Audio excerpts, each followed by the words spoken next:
Hello, everybody. Welcome to the Minimalist Podcast, where we discuss what it means to live a meaningful life with less. My name is Joshua Fields Milburn. And I'm Ryan Nicodemus. And together, we are the Minimalists. Wow. We are here today with Malabama. Hi, guys. TK Coleman is here. What it is. Coming up today on this free public minimal episode, we're talking to a listener about anger. We also have an outstanding lightning round listener tip and added value segment for you. You can check out the full 3-hour maximal edition of episode 357, where we answer 4 times the questions and we dive deep into 7 different simple living segments. That private podcast episode is out right now at patreon.com/theminimalists. Your support keeps our podcast and YouTube channel 100% advertisement free, because advertisements suck. Malabama, where would you like to start today? Let's start with our first question from Anastasia on Instagram. What are your thoughts on anger being triggered by fear or sadness? Anger's a funny emotion because you're never just angry. Like that is a surface emotion. Okay. So, yes, fear, sadness, being misunderstood, uncertain. I mean, there are a lot of things that can create anger. So I think that, Anastasia is just pointing out that, like, hey, we get angry for all types of reasons. And really the question is like, why are we angry? And is there something that we can do about it or can't do about it? We were talking earlier, TK, on the private podcast. I was talking to you about how angry you made me last week. You made him angry. And then I realized in the middle of it, like, oh, it's not you who made me angry. I made me angry. Now, how did I do that? Because I had some expectations. Now, you showed up sick and then didn't call off, but I didn't set that expectation with you. Like, hey, don't come to the studio sick, right? And so my real anger, and this is an important lesson to me, my anger was at me. Whenever I am angry, I'm actually always angry at me. Dude, that's why I rage so easily. It's easy to rage against myself. Yeah. It's so much because like with other people, because like I've never hit in my adult life, I've never hit anyone out of anger. When I was a kid, I'm sure I got into some fights. But yeah, man. Because I would never like lash out at someone else. But when it's me, like all of a sudden I have this permission because it's me. Like, oh, I can beat myself up. You can't fight back. Not against yourself. Right, exactly. I lose every time too. And I treat myself really poorly in those moments, right? Yes. Because it's why? So bad. It's what we were talking about with the previous caller, Jamie. I don't accept things. I want to change them. And we spend all of our time trying to change things that we can't change and then beat ourselves up for the fact that I don't have the ability to change the things I cannot change. Yeah, man. Yeah, that's good. Man, if I could have just accept the fact that I'm a shitty griller, maybe I wouldn't be so mad at myself all that. Every time I grill, I end up raging because like it's always either overcooked or undercooked. And then Mariah, oh my God love her. She was like, maybe we should get a meat thermometer. I'm like, how dare you recommend something so sensible when I'm so... I am a meat thermometer. I'm a man, damn it, I don't need a meat thermometer. Oh, shoot. Now, TK, you had something pithy for this one. I thought maybe we could talk about it a little bit.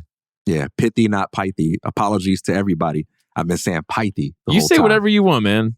That's right, brother. Some people say tomato. No, they don't. Yeah, Josh is right. Keep it pithy. Hey, real quick, man, what you said about acceptance, when I used to hear that word, I struggled a lot with words like acceptance and contentment because I used to hear like accept it as meaning, hey, pretend like you're happy about it or decree it to be a good thing. And I had to realize that acceptance means like you don't have to meddle with it. You don't have to mess with it. You don't have to force it into something that it is not. You can allow it to be what it is, and you can simply observe it. You can simply alter the way that you look at it, the way that you react and respond to it. And I think that's an empowering way to look at acceptance. And I know that's what you're getting at. But for me, that was a really hard thing for me to learn because I looked at being content, accepting something as meaning like pretending that, My mom not letting me go to that party is the same thing as going to Disneyland, lying to myself. Yeah. My pithy for this one was anger is when your heart says, I feel passionate but powerless. When I say passionate, I don't mean excited or inspired. I simply mean aroused, riled up. My feathers have been ruffled. I'm worked up. I've got a lot of energy flowing. Even things like fear and sadness, like fear is when we feel powerless or inadequate in the face of the unknown. Sadness is when we feel powerless or inadequate in the face of that which is disheartening or disappointing. And when I say that anger is, I feel passionate but powerless, it means like I'm worked up about something. I'm charged up about something. I've got a lot of energy flowing, and I either don't know what to do with this energy, or I don't feel like I have the permission and the power to do something with it that feels right. And the way we have to deal with that is we have to step back and make ourselves the student of that anger. And we have to let that anger teach us, not rule over us like a master, but let it instruct us. Because just like with friends, you've got some friends who are really good at making you laugh, and you got some friends who aren't funny. They don't make you laugh, but they help impart wisdom into your life. Your anger doesn't make you feel good. It doesn't make you laugh, but it's like that friend who tells you what you need to hear, even if it doesn't feel pleasant in the moment. And this is why I've sort of abandoned talking about emotions in terms of positive and negative emotions. Positive and negative emotions are like positive and negative numbers. It says nothing about the quality of what we're dealing with. These are just labels, right? Is -5 a bad number? No, it's in relation to what? Yeah, it's just to the left on the number line, right? And is anger a bad emotion? Is frustration a bad emotion? We say it's bad because it feels bad, meaning that it feels uncomfortable. But it's actually a very useful emotion. And if you can learn how to not resent those feelings, then you can let go of the resistance that you have to the wisdom they provide. And the how-to here isn't a prescription. It's not like you can follow the 4 steps. First, you do 100 jumping jacks, and then you do a backflip. And then do some box breathing. Right. 5 seconds. And so the reason, or the way, rather, that you change the emotion is you allow it to change by observing it. Yeah. Because that's how you stop clinging to it. It's easy for us to cling to the anger, to the fear, whatever else, and it snowballs. It gets worse and worse and worse. Why? Because I'm not observing it. I'm mistaking myself for the anger. Instead of, I am angry, perhaps the more loving approach is anger has appeared within me, right? Yeah. Because you can see, as we had Dr. Susan David on the podcast, she talked about emotions aren't good or bad. They're data. And what is that data telling you? Because I think we get confused and we think we want one thing. We think we want perpetual excitement and happiness forever. That's mania, because it continues to amp up and up and up. It's the reason that hedonism doesn't work, because eventually you've bought your second yacht. What am I going to do with the first one now, right? And so these things aren't actually bringing me pleasure. And you can scale that all the way down to a pair of tennis shoes, right? Someone thinks buying the new Jordans are going to make them happier. They might be aesthetically pleasing to them, and they may even amplify the happiness that's in you, right? But they will never make you happy. I think we have to understand that, because as we cling to the idea that everything should always be exciting, I don't think we always think it through. Because let's say that everything was pure excitement for every waking hour of your day. That would drive you insane. And so you'd think you want that, but as soon as you got that, it'd be like the dog chasing the car. You'd have no idea what to do with it, and it would probably run you over. It's manic. That's manic, man. You're out in the street directing traffic because you think you have a better way. I mean, there's plenty of people out there who are manic, and I do not envy them at all. TK, what stands out in your minimal maxim for me is the word powerless. Because I'm thinking all the times I've ever been angry in my life, and it is always a feeling of not having control over something. it makes me think about, instead of fostering this feeling of not having control, maybe it's more beneficial to just accept, like, you know what? No, I don't have control, and that's okay. And I don't have any power right here. And no, I can't make TK not come in when he's sick. I can just ask him, and then he goes from there. Like, I don't have power over anything really.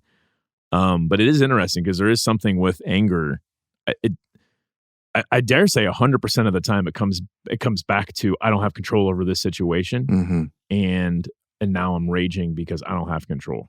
And we're still not thinking it all the way through either, because let's say you did get that power. You got absolute power and could now manipulate every person, right? Mm-hmm.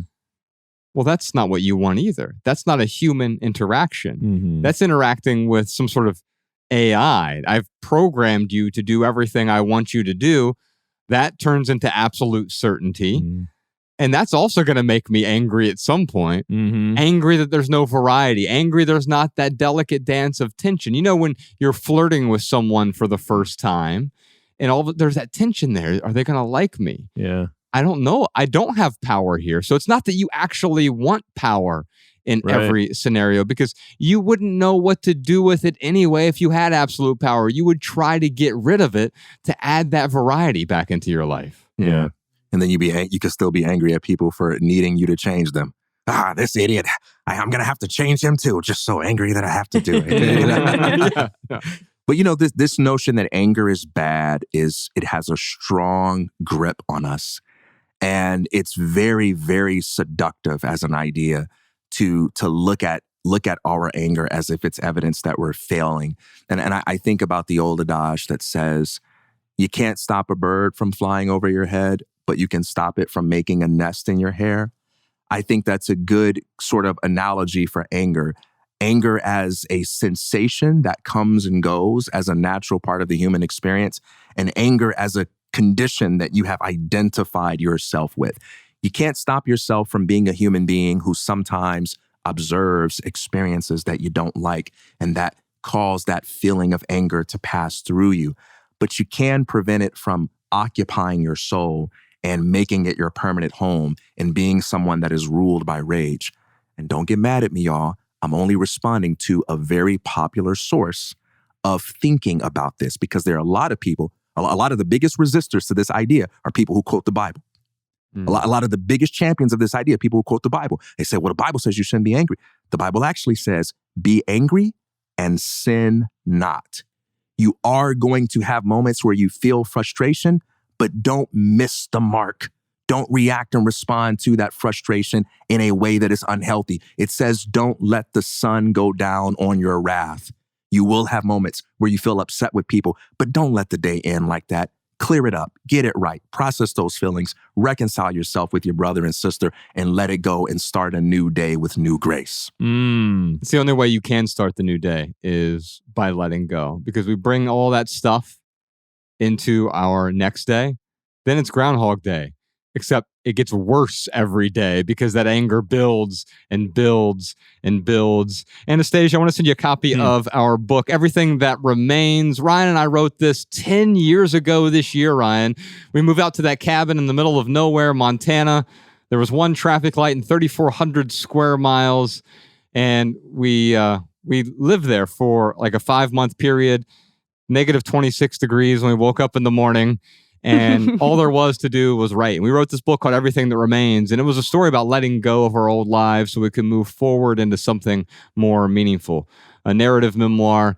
If you enjoy our podcast, I think you'll enjoy the audiobook version of Everything That Remains. Or if you want the book or the ebook version, Anastasia will send those to you as well. Ryan, what time is it? You know what time it is. It's time for the lightning round, where we answer your text messages. You can text your questions, your comments, your compliments to 937-202-4654. Yes, indeed. Now, during the lightning round, this is where we do our best to answer questions with a short, shareable, less than 140-character response. We put the text to these minimal maxims in the show notes so you can copy and share our pithy answers on social media if you like. And you can find all of our minimal maxims in one place now, minimalmaxims.com. TK had an idea about this to keep the lightning round short. He's giving us a 60-second timer with our answer. Let's do it. And then Professor Sean is going to give us a buzzer if we go over on our 60 seconds. Alabama, our question today is from Gloria. My boyfriend and I just bought a new house, and his relatives are already sending us big furniture I don't want, but he does. How do I handle this? All right, start the timer, Professor Sean. Here's what we do. Here's my pithy answer for you, Gloria. Every relationship is a doorway to misery and joy. Quite often we bring someone into our life because we think that person's going to fulfill me, they're going to complete me, they're going to satisfy me, they're going to make me happy. We're mistaken. We are wrong, because what's going to happen is they're going to bring out the best of you, or if we make the wrong connection, they're going to bring out the worst of me. Well, why do they do that? Because I've heaped a load of expectations on you. You should be on time. You should dress like this. You should talk like this. You should behave like this. You should like the things that I like. And if I have those expectations of you, man, it's going to make me miserable. TK Coleman. TK Coleman with 60 seconds for the first time in his entire life. I feel like it's unfair because I can't see. I got to do this to see the clock. All right, Anyway. start my shot You don't, clock. I didn't even look at it. I'm just Start messing. my clock now. My maxim is every unwanted gift is an opportunity to be generous. You got two ways you can do this. Number one, Santa Claus built an entire legacy off of unwanted gifts. Why? Because he takes things that he doesn't want or need, and he finds people who does need them, and he gives it away to them. Please do not leave me a comment on YouTube telling me that Santa Claus is a fictional character, because I don't want you to make yourself look like someone who believes that truth cannot be illustrated through fiction, okay? The second way that you can do this is when someone in your life wants to keep the gift, you can be generous towards them by getting curious about it and using it as an opportunity to build a connection with them and understand why they value that thing. Don't debate them. Don't be defensive. Say, hey, why do you want to keep this? Why do you love them so much? And enjoy the conversation. Yeah. Ladies and gentlemen, Ryan Nicodemus. My pithy answer is this. Big decisions with little discussion creates big disappointment. And Gloria, I love you. Thanks for listening to us. We are not the men to be asking what's going on. Like, the person to be asking what's going on is your significant other. And it's a hard conversation, but you got to have it. And if you do it in a loving way with the non-violent communication, like, you'll probably work it out. My guess is that your husband loves you and wants you to be happy, and you'll see that through this conversation you're going to have with him. I'll tell you one rule that I have, since we had a little extra time here. One rule that I have in our house that works really well for me and Bex: we don't bring anything in unless we both agree on it. There were two things that we wanted to go over. And in fact, I'll go over with you on the private podcast here in a bit with the impulse purchases. Mm-hmm. We tried to buy something, but she didn't want it and I wanted it. So we said no to it. And then 2 days later, she wanted to buy something, and I just didn't like the aesthetic beauty of it. Got her back, didn't you? He's like, veto. And I really wanted it too. I would never do that because that would make her angry, of course, right? Yeah. But we talk it out. And I'm also willing to make concessions. But we both agree before we bring something into the home. And if you can set up a rule like that, Gloria, I think it'll help you out in your relationship. That's awesome. Yeah. All right, Alabama, we got some other segments to get into. What else you got for us? Here's a minimalist insight from one of our listeners. Hello, this is Maurice Bradley Watson calling out of Tampa, Florida, and I just wanted to bring up a line of thought in regards to the selling part of decluttering when it comes to minimalism. The first half is a list of price points to consider when selling some of your unused stuff, and the second half is the philosophy behind why letting go is okay, even when you may not be 100% happy with it. So here are 5 price points to remember and consider when reselling an item. 1, the price you paid for it sans tax. 2, the used price sans tax, which is always half the original price. This is what most people want out of their items, but it's not what they'll always get. 3, the market price for similar items. 4, the price the consumer wants to pay for the item. And 5, the price you want or will settle for when it comes to the item. One thing to remember is that you don't actually own anything. That may be a difficult concept to grasp, but let me explain. Everything you buy is a remaining lifetime rental. meaning that when you are no longer here, your lease is up and your stuff is not coming with you. Where it goes from there is up for you to determine while you're still here. But let's say you get a brand new couch for $500 and use it for 5 years. You may not get $250 out of it. You may only get $50 to $100. But even at that, you have the experience of owning that couch for better or worse. And if you discount the amount you resold the couch for, you can count that as how much you initially paid for it. And if you do feel bad about spending as much as you did initially, taking off that $100 can help you feel so much better. So wait, you say, if this is a remaining lifetime rental, what happens when I break the lease and I resell it? Now that's actually a really fun part because most times when you break a lease, you have to pay a fee, but in this scenario, you're actually getting paid. But anyway, I found that looking at things this way has really helped me declutter and let go. All right, y'all, let's move on to our added value segment. Before we get to that, real quick, right here, right now, here's one thing that's going on in the life of the minimalist. We've changed the name of our newsletter. It used to be the Simple Sunday newsletter, but we found that we were sending it out on Wednesdays or Thursdays sometime. So Josh's OCD, of course, kicked in. It made me angry. and so we just simply called it. You're the one who schedules it. Well, I told you that's this whole episode's been about. We've been doing a private podcast for 3 hours now, and it is merely me who angers me always. Mm-hmm. DK, you don't have the power to anger me. I'm taking back the power, and now I'm still pissed at you, though. No. Tell him why you mad, son. All right, we call this the Simple Newsletter now. We simply changed the name to the Simple Newsletter. You can sign up for it at www.theminimalists.email. You can find it over there, or you can just go to theminimalists.com and enter your email address at the top. 2 options there. Every Monday when our episodes come out, we'll send you our show notes in your inbox for free. All of our minimal maxims, all the pithy or pithy stuff that TK is saying. We'll put that there in your inbox. All the links to things that we've mentioned as well. And then on Thursdays, usually, we'll send you something, whether it's a new minimalist writing in form of an essay, or maybe it is a sample video, 5-minute clip from the private podcast, a standalone clip that will add value to your life. Just sign up for the email list over at theminimalists.email. You can pick if you want both of those, or maybe you just want the show notes. Maybe you just want the simple newsletter. You get to decide. We respect your inbox like it is a sanctuary. We're not going to send you any nonsense, no ads, no junk, no spam ever. We're very considerate of your inbox. We never sell your information to anyone else either. For our added value this week, I just finished watching the finale, Better Call Saul. I love how... Don't spoil it. Yeah, so it's funny. I have been saving it because I hate the cliffhangers. So I've been waiting for it to be done, and it finished while I was in Montana. I didn't really have time to sit down and get some episodes in. But anyway, I love it because you got it. Yeah, even great without a TV. So how did you watch Better Call Saul, Milburn? So I don't have internet at home. I don't have a TV at home. So what Bex and I would do is I would go to a coffee shop and download the episode. And on my little 11-inch screen, we would watch...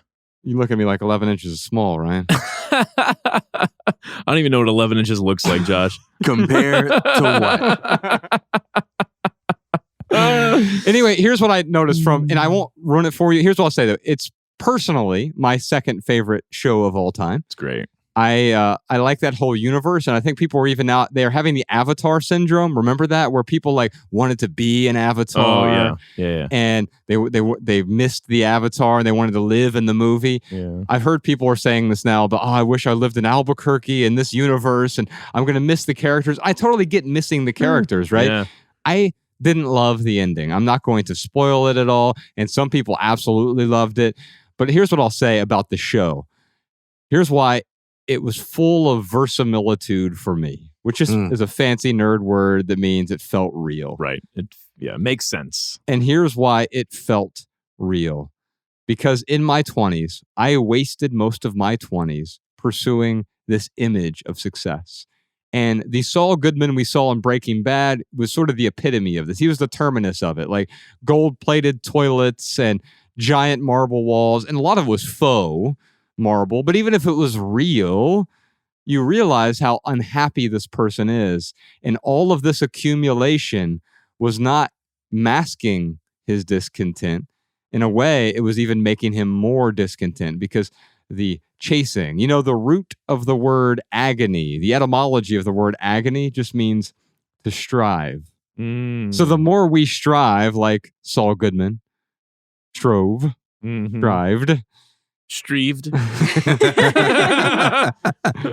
we get a vote on this, Professor Sean? What's the Get a past poll. participle of straved? Striven. Get out of my studio.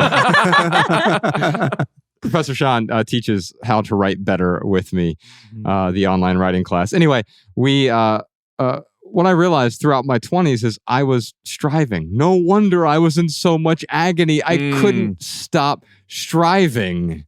And so we often think of striving as a quote unquote good thing. But sometimes, oftentimes, most of the time, one might argue all the time, it can lead to agony. Man, it's so funny because I know where that show's going. Like if you saw Breaking Bad, you know what he turns into. You have no idea where it's going. That's all I can say. Oh, well, I guess what I'm saying is the terminus of what Saul Goodman turns into. So don't. That's the thing. All right, don't say anything else because then I'm going to start guessing. No other spoilers, but let's just say you will enjoy it because you'll get to be immersed back into that universe once again. Interesting. Did they do a Marvel thing and do like a parallel universe thing, different dimension? I have no comment. All right. That's funny.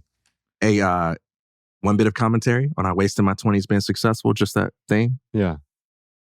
This is one of the greatest fears among teenagers today. The fear that they're going to make a decision that leads to them looking back on their lives one day when they're 30, saying, oh no, I did the wrong thing. I wasted my life pursuing the wrong thing. And there are a lot of movies and TV shows that have been done where maybe somebody makes a deal with the devil or they have a genie in the bottle and they're able to see the future. And the moral of these stories is always the same, that when we know too much about the future, we try to prepare for it in the way that seems the most reasonable today, and then we negate the future of all of its meaning. If you had known when you were 20 that you would be a minimalist, that you would have this podcast, that you and Ryan would do this and that, you would have probably said something like, oh, well, since I'm going to do that, let me just prepare for it in this way. Yes. Like if I had some crystal ball that says, hey, in 10 years, you're going to be a doctor, I would be like, whoa, that's weird. I couldn't have predicted that. Well, I guess I better just go to med school now and start preparing for it because that seems reasonable to me. Right. But what makes a human story interesting is that you get to the future by taking seriously what lies before you today, right? It's the fact that dream you have today, which isn't going to come true, you think it's going to come true. You believe that it's going to come true. And you feel inspired by it. And that's what you have to go off of. You can't predict what you're going to like or be interested in when you're 30 or 40 and try to figure out the intellectual puzzle of how to live in a way that person's going to approve of. You've got to face the reality that's in front of you now and go after the values that you have today, always being open-minded. And when you get to that future and you look back and you judge your past from this higher standard of wisdom, you have an interesting life because you took seriously the preferences, principles, and priorities that you had at that time. Yeah. I don't know a 30-year-old or 40-year-old or 50 who doesn't look back at some decade in their life and be like, what was I thinking? I mean, it's funny because I would say to that, that high schooler or young college student, you're going to be 30 and look back and you're going to wish you did it differently. But if you can take seriously what you have in front of you, maybe you'll have a little bit less critique on your life. But there's there's probably an exception to this rule. There's probably someone who's like, nope, I was born winning and I'm 80 years old. I pretty much won every day of my life. Made all the right decisions. Great. But that is a I want to say it's like a fiction for the most part. Yeah. Like everyone's gonna come across a time where they're like, oh, I should have done it different. And that's okay. That's part of it. Yeah, absolutely. I'm sorry, but no, if you believe in the possibility of learning, what that means is that at some point in the future, I'm going to know things that I don't know right now. And that means that future knowledge is going to cause me to look back today on all the things that I'm doing and saying and go, ooh, if I could go back and do all that over again, I'd be so much more wise about it. That's necessarily true if I continue to learn and grow. What that means, as crazy as it sounds, that means right here and now, I'm wrong about something and I don't even know that I'm wrong about it. Right here, right now, there's something that I'm going to look back at on the future and be like, ooh, TK, I hate that you said it that way. Or, oh, TK, you were so off. You were so overconfident about that. That's necessarily true about me today. And I don't know what that is. But I can't live my life in a fear that, I can't speak because any given sentence, I might be wrong about it. And I'm going to figure that out in 5 years and come back and condemn that sentence. I've got to speak as I believe right now. I've got to express myself honestly in accordance with how I think right now and continue to be open to growth in the future. By the way, we got a bunch more surprise questions this week on the private podcast, like, what should I do when I get pissed at my husband because he never does anything on his to-do list? How does JFM approach his OCD as a superpower when it causes tension in his life? Why did Joshua get very mad at TK Coleman last week? We're going to talk about that, plus a million more questions for the Minimalists. And if you want to hear all that, Alabama, tell them what to do. Check out the Minimalist Private Podcast. Visit patreon.com/theminimalists or click the link in the description to subscribe and get your personal links so that our weekly Maximal episodes play in your favorite podcast app. You'll also gain immediate access to all of our archives, recordings of live events, weekly home tours, and our private community of thousands of active-minded minimizers like you. In fact, here's a thoughtful testimonial from one of our lovely Patreon supporters. More Coffee Please says, wow, I just became a private podcast subscriber and I feel like I got my soul's worth from just one episode, How to Be Satisfied. I have bookmarked this episode to return to frequently as I need constant reminders about taking deep breaths and gently stepping off of the craving treadmill. Thank you, thank you, thank you.